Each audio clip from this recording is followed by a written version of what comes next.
नमस्कार, आप देख रहे हैं खबर उत्तराखंड पर स्पेशल रिपोर्ट। मैं हूं आशीष तिवारी। देश में इन दिनों वन नेशन वन इलेक्शन की चर्चा हो रही है। मौजूदा वक्त में राज्यों के विधानसभा और देश के लोकसभा चुनाव अलग अलग समय पर होते हैं। वन नेशन वन इलेक्शन का मतलब है कि पूरे देश में एक साथ ही लोकसभा और विधानसभाओं के चुनाव कराए जाएं। यानी मतदाता लोकसभा और राज्य की विधानसभाओं के सदस्यों को चुनने के लिए एक ही दिन एक ही समय पर या चरणबद्ध तरीके से अपना वोट डालेंगे।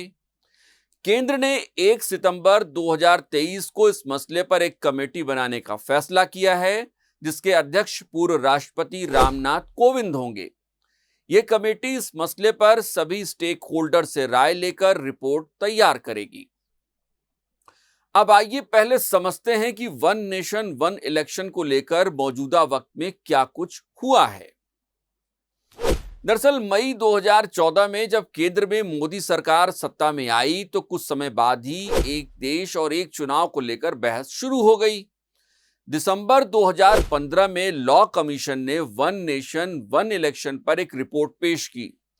इस रिपोर्ट में बताया गया था कि अगर देश में एक साथ ही लोकसभा और विधानसभा के चुनाव कराए जाते हैं तो इससे करोड़ों रुपए बचाए जा सकते हैं। इसके साथ ही बार बार चुनाव आचार संहिता न लगने की वजह से विकास कार्यों पर भी असर नहीं पड़ेगा। इन्हीं बातों को ध्यान में रखते हुए 2015 में सिफारिश की गई थी कि देश में लोकसभा और विधानसभा के चुनाव एक साथ कराए जाने चाहिए। हालांकि 2015 में आई लॉ कमीशन की इस रिपोर्ट के बाद कोई खास हलचल इसे लेकर नहीं हुई। लगभग 4 साल के इंतजार के बाद पीएम मोदी ने जून 2019 में पहली बार औपचारिक तौर पर सभी पार्टियों के साथ इस मसले पर विचार विमर्श के लिए एक बैठक बुलाई। उस वक्त केंद्रीय मंत्री और वरिष्ठ नेता बीजेपी नेता रविशंकर प्रसाद ने एक बयान में कहा था कि देश में कमोबेश हर महीने चुनाव होते हैं, उसमें खर्चा होता है। आचार संहिता लगने के कारण कई प्रशासनिक काम भी रुके रहते हैं। जब देश की राजनीतिक पार्टियों के सामने वन नेशन वन इलेक्शन का प्रस्ताव चर्चा के लिए रखा गया तो कई पार्टियों ने इस पर अपना विरोध दर्ज कराया था।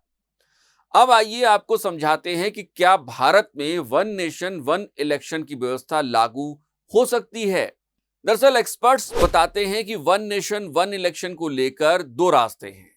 संसद कानून बना दे या फिर व्यवस्था के लिए 2/3 राज्यों की रजामंदी मिल जाए। अब आगे समझिए, अगर राज्यों से सहमति लेने की जरूरत हुई तो ज्यादातर नॉन बीजेपी सरकारें इसका विरोध करेंगी। यानी ये रास्ता मुश्किलों भरा है। वैसे भी बीजेपी का राज्यों में प्रदर्शन लगातार खराब हो रहा है। मई 2023 में कर्नाटक इलेक्शन में हार के बाद देश के कुल 29 राज्यों में से सिर्फ 15 राज्यों में ही बीजेपी की सरकार है। इनमें से भी 4 राज्यों महाराष्ट्र, नागालैंड, पुदुचेरी और सिक्किम में बीजेपी गठबंधन के साथ है और यहां उसका अपना मुख्यमंत्री भी नहीं है।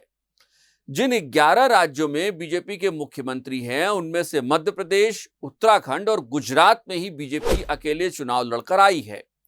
अन्य सभी राज्यों में क्षेत्रीय दलों से समर्थन मिला हुआ है जो उसके राजनीतिक आधार को मजबूत बनाता है।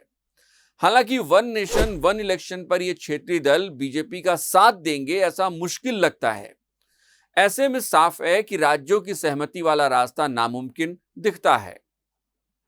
अब रही बात संसद में कानून लाने की, तो चलिए उसे भी समझ लेते हैं। जानकार बताते हैं कि इस बिल का संसद के दोनों सदनों से पास होना बेहद मुश्किल है। राज्यसभा में one nation one election bill को मंजूरी दिलाना बीजेपी के लिए टेढ़ी खीर है।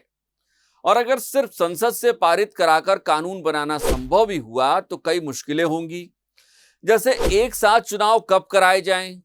जिन राज्यों में अभी चुनाव हुए हैं वहां क्या होगा? क्या इन सरकारों को बर्खास्त कर दिया जाएगा? मसलन मई में कर्नाटक का चुनाव हुआ और कांग्रेस की सरकार बनी। क्या केंद्र की मोदी सरकार इस कर्नाटक की सरकार को बर्खास्त कर देगी? इस उदाहरण से आप समझ सकते हैं कि यह मसला जितना कहने में आसान है, करने में उतना ही मुश्किल है। कानूनी तौर पर कई अड़चनें आने वाली हैं। हालांकि कानून क्या कर पाएगा ये कहने की स्थिति में कोई जानकार नहीं दिखता। अब यह समझिए कि आखिर वन नेशन वन इलेक्शन की बात क्यों उठी। दरअसल इसके पीछे जो अहम वजहें बताई जा रही हैं, उनमें चुनाव में खर्च होने वाली रकम को कम करना और चुनावी आचार संहिता में विकास कार्यों के बाधित रहने की वजहें हैं। माना जा रहा है कि पूरे देश की विधानसभाओं और लोकसभा के चुनाव एक साथ होते हैं, तो इससे चुनाव पर होने वाले खर्च में कमी आएगी। 2019 के लोकसभा चुनाव से पहले अगस्त 2018 में लॉ कमीशन की एक रिपोर्ट आई थी। इसमें कहा गया था कि अगर 2019 में लोकसभा और विधानसभा के चुनाव एक साथ होते हैं तो उससे 4,500 करोड़ रुपए का खर्च बढ़ेगा। यह खर्चा इसलिए क्योंकि आपको ज्यादा मशीनें, वीवीपैट और वोटिंग मशीनें लगानी पड़ेंगी।